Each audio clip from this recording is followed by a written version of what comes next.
My husband Taylor is a real piece of work. Despite borrowing $50,000 from my dad, he's not only avoiding repayment but also considering filing for bankruptcy to dodge it. If I declare bankruptcy, I don't have to pay it back, right? Serves him right, he says, as smug as can be. He really has no idea what life would be like after bankruptcy. I'm Michelle, 32 years old.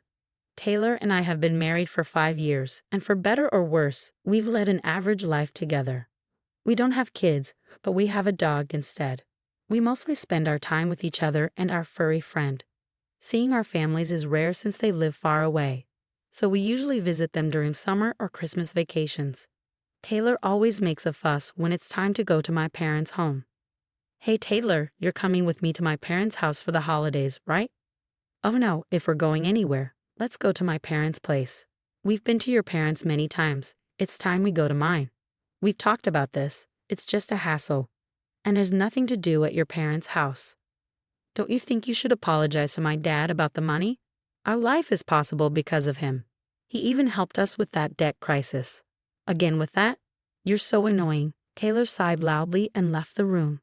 When we first got married, my dad gave us the down payment for our house and later lent Taylor part of the capital for his startup business.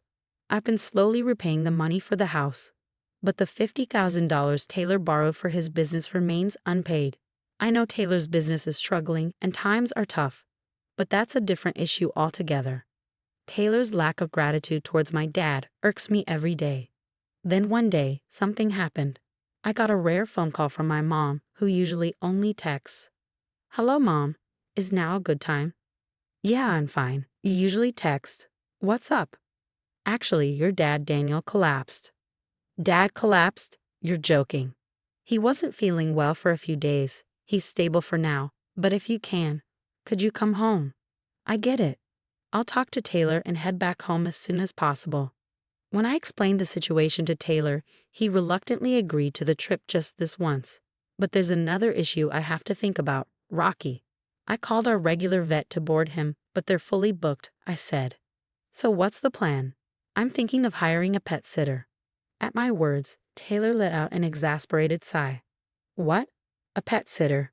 Give me a break. I can't stand the idea of a stranger in our home." "We don't have a choice. Rocky needs his walks, his bathroom breaks, his meals." "Absolutely not. They'll be fine for a day. Stop relying on services like that." "Are you kidding me? If we leave him alone for a day, he'll get stressed out." We couldn't find common ground, and the conversation was going nowhere. Then Taylor seemed to have an idea and exclaimed, "Ah, I've got it. I've thought of something great." "What is it?" "Why not ask Isabella?" "Why would Isabella be involved? She just got divorced, right? And she's been complaining about not having work. Let's ask her to take care of Rocky." While we were gone, we decided to ask Isabella to look after Rocky as a part-time job. Honestly, I was completely against it. The last time Isabella visited, money disappeared from my wallet. I had withdrawn $300 that morning, and by the time Isabella left, it was gone. When I told Taylor, he dismissed it, saying it must be a misunderstanding. Since I had no concrete evidence, I couldn't do much, but I was certain it was Isabella. I didn't trust her and didn't want her in our home. However, with the trip back home imminent and Taylor firmly against hiring a pet sitter, we were out of options. We ended up asking Isabella. I gathered my always-ready stash of $3,000 and gift cards, hiding them in a drawer. I slipped a piece of paper into the drawer to know if anyone opened it, and of course, I didn't tell Taylor. Otherwise, I couldn't feel at ease letting Isabella into our home. We asked Isabella to take care of our dog and headed to my parents' house. Thankfully, Dad's condition stabilized and we could talk to him. When we returned, I told Taylor about the drawer trick. As expected, the paper had fallen and $2,000 along with gift cards were missing from the $3,000. I had told Isabella not to enter the bedroom, but I had suspected she might steal something. I sighed and told Taylor, "See, now do you get why I didn't want Isabella in our home?" "Well, she's having money troubles too, so a little bit off." "Cut it out. We're not exactly rolling in it either, Taylor. You owe money to Dad, remember? That's a different issue. Just call Isabella over here now." Taylor reluctantly dialed her number. When Isabella arrived and we confronted her about the money, she admitted to everything, including the previous time with my wallet. She promised to pay it back, and we let her go. But my anger hadn't subsided. Taylor then sat down next to me. I'll make sure Isabella doesn't come around anymore. But what you did was jaw-dropping, Michelle. You're surprisingly mean-spirited. Setting up a trap like that for Isabella isn't something a grown adult should do. Wait a minute. Are you taking your own sister's side even after all this?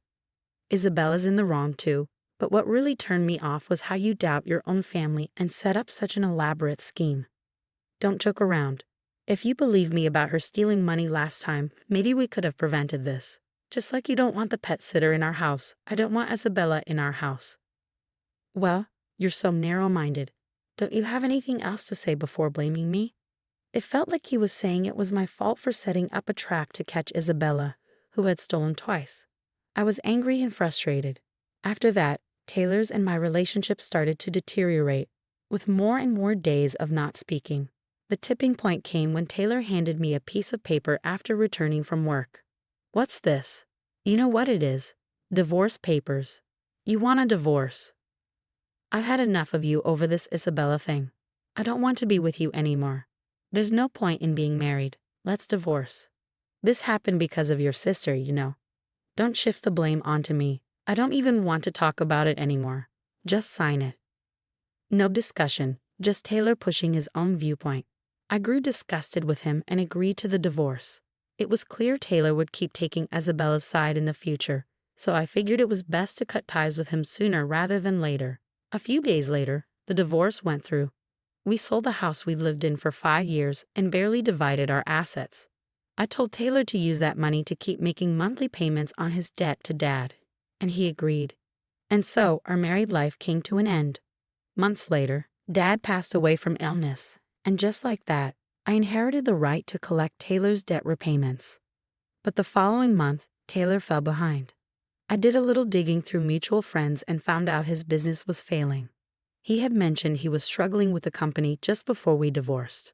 Knowing Taylor was in trouble, I decided to give him a break and wait 1 more month. However, when there was still no transfer from Taylor, I lost patience and called him. Hello, it's Michelle. What's up, Michelle? What do you need? What do you mean? What do I need? It's about repaying Dad. You haven't paid since last month. Oh, is that all? Well, I'm not paying anymore. Excuse me. Caught off guard by his unexpected response, my thoughts froze for a moment. Taylor, without any remorse, continued. Why should I? My father-in-law's dead, right? No point in paying back a dead man. What are you talking about? That's ridiculous. I inherited Dad's right to collect the debt. So now I'm the creditor. Understand? I don't care. I said I'm not paying. I can't pay. Suddenly furious, Taylor started yelling over the phone. I'm struggling with my business too, you know. Why should I repay a debt to a dead person? It's a waste of money. Don't joke around. How can you even say that? Your current business exists because of Dad. Yeah, sure, he helped back then. But he's dead now.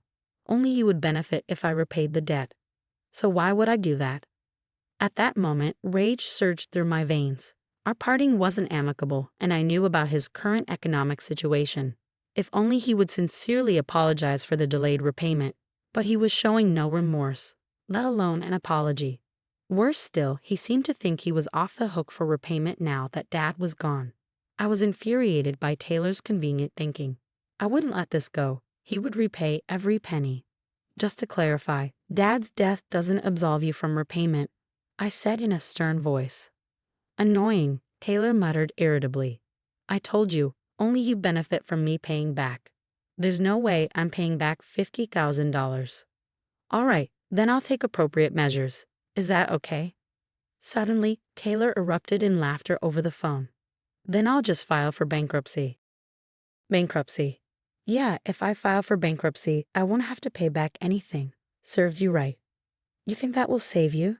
You better repay. You're just trying to get money out of me. I can't possibly pay back that amount. So you never intended to repay it. If the business had gone well, sure, I would have paid. But it didn't. Not even sorry towards Dad. Why should I apologize to a dead person? Both you and your sister are irresponsible with money. Disappointing. Say what you want.